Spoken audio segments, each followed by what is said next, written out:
ভুনার জন্য আমি গরুর মাংস কড়া দিছি, তেল দিলাম, রসুন পেস্ট, আদা পেস্ট, আদা কুচি, ক্যাপসিকাম, মরিচ, লং, এলাচ, দারচিনি, তেজপাতা, টমেটো, লবণ, হলুদ, মরিচ দিছি। তো এখন আস্তে আস্তে ওইব হওয়া পরে আপনারা দেখাই। খালি জিরাও দিছি,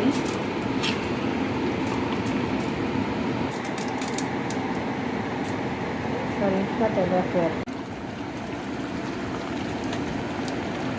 এখানে আমি একটু চিনি আর বাদাম অ্যাড করছি। মাংসটা মশলা দিচ্ছি আর রসুন কোয়া দিয়ে দিচ্ছি। আমার মাংসগুলো হয়ে যাবে পরে। গরুর মাংস মশলা জিরা পাউডার অ্যাড করলাম।